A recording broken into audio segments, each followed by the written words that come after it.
Meus irmãos e minhas irmãs, paz e bem. Na antífona de entrada de hoje, sede o rochedo que me abriga, a casa bem defendida que me salva. Sois minha fortaleza e minha rocha, para honra do vosso nome, vós me conduzis e alimentais. A história humana não é perfeita. Nós hoje vamos nos encontrar com outro episódio depois daquele do pecado original, um outro pecado cometido entre irmãos, entre Caim e Abel.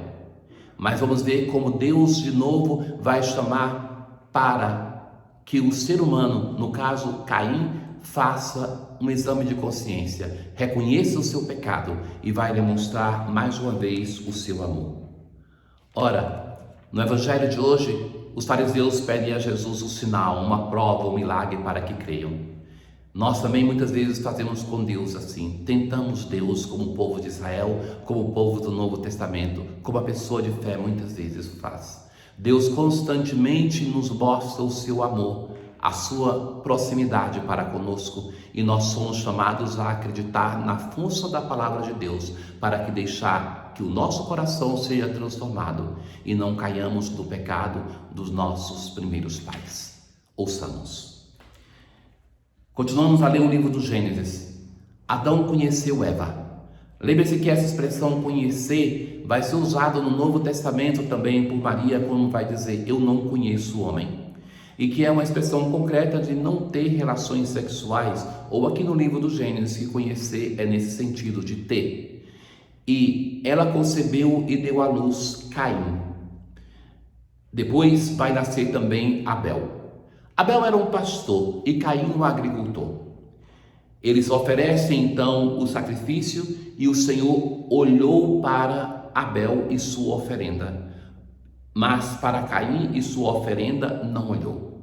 O texto bíblico não diz o porquê que Deus não olha para a oferta de Caim e para o seu sacrifício. De certo que aqui tem uma dimensão ritual, porque no templo, quando esse texto vai ser escrito e colecionado, a oferta que se faz é de animais. Mas devemos nos recordar duas coisas fundamentais.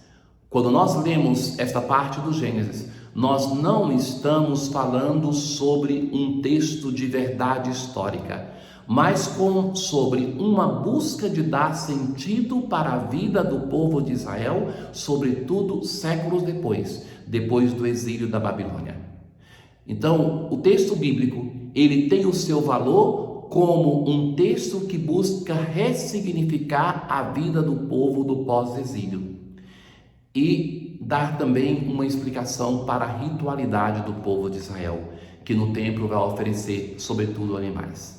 A segunda coisa é que, quando o texto bíblico não dá uma resposta para as nossas questões, é inútil ficar fuçando e forçando o texto para isso. Mas, fundamentalmente, Deus que conhece os corações, ele conhecendo o coração de Caim e de Abel, ele aceita a oferenda de Abel. E então, Caim fica irado, indignado, e Deus vai dizer assim a Caim: por que estás cheio de cólera e anda com o rosto abatido? É verdade que fizestes o bem. É verdade que, se fizeres o bem, andarás de cabeça erguida. Mas se fizeres o mal, o pecado estará à porta. O pecado está à nossa porta, está nos tentando. Caim disse a seu irmão Abel: vamos ao campo. Vejam que eles tinham uma relação próxima com Deus. E ali então Caim, no campo, vai matar o seu irmão. E a pergunta de Deus, assim como depois do pecado original ele pergunta a Adão e a Eva, agora ele pergunta a Caim: onde está o teu irmão Abel? Ele respondeu: não sei. Acaso sou o guarda do meu irmão? Caim está mentindo para o Senhor, que ele já deveria saber que era o Deus que conhece o profundo do coração. Que fizeste? Vai falar Deus. A voz do sangue do teu irmão está clamando por ti da terra. Agora, pois, serás amaldiçoado pela terra e serás um fugitivo. Veja que antes deste pecado, Caim já é chamado por Deus para admoestar, para que ele não fizesse o mal, porque Deus percebe que ele está irado, carrancudo, e a ira dele vai contra o seu irmão. Então Caim fica desesperado.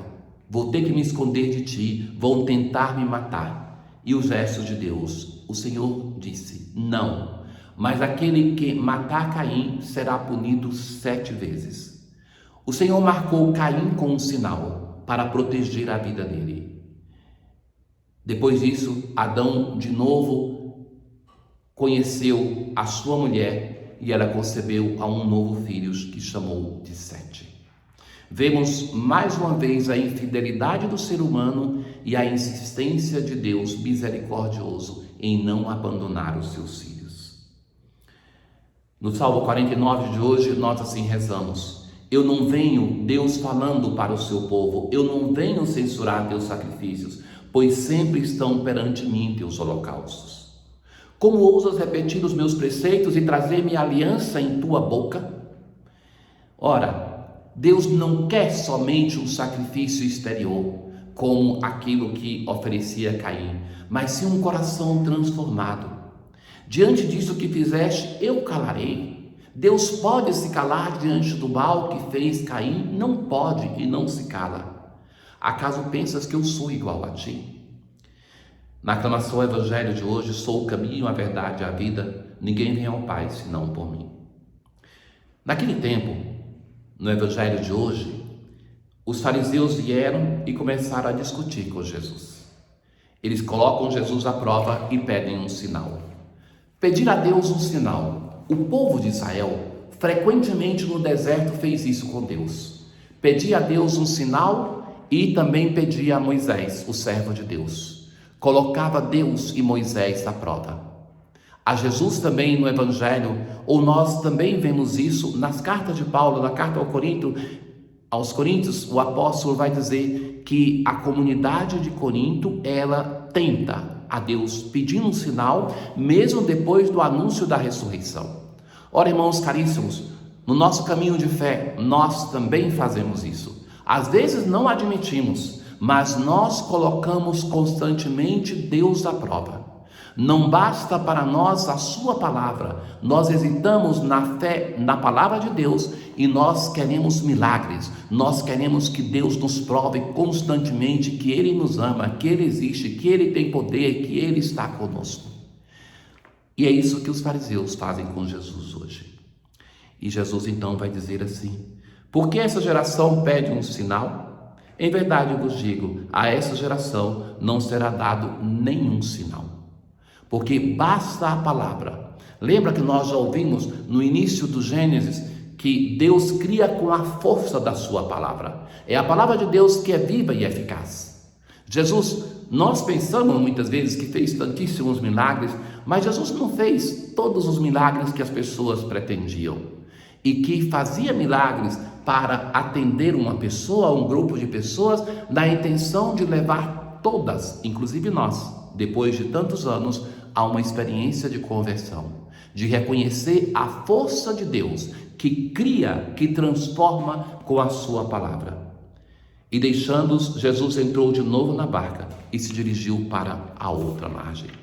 Jesus se distancia dos seus, porque ele percebe que ali com os fariseus ele não consegue produzir frutos de conversão. Na antífona, depois da comunhão de hoje, nós assim rezamos: eles comeram e beberam à vontade, o Senhor satisfizera os seus desejos. Assim é o nosso Deus. Ao mesmo tempo que no Evangelho Jesus vai dizer assim: não vou dar nenhum sinal, mas Deus constantemente acontenta-nos. Deus constantemente demonstra o seu poder, o seu amor, vindo ao nosso encontro para mostrar que nós somos seus filhos. Ele está conosco. Mas o caminho de fé é perceber que Ele é Senhor e é Deus, que não nos abandona quando tudo vai bem na nossa vida, mas também quando as coisas não vão bem, porque é o nosso juízo, um juízo que é limitado a poucos anos de existência, que olhamos a nossa história e até a ação de Deus com a pretensão de julgar aquilo que está acontecendo. Tenham todos um bom dia. O Senhor esteja convosco, Ele está no meio de nós. Abençoe-vos o Deus Todo-Poderoso, o Pai, o Filho e o Espírito Santo. Paz.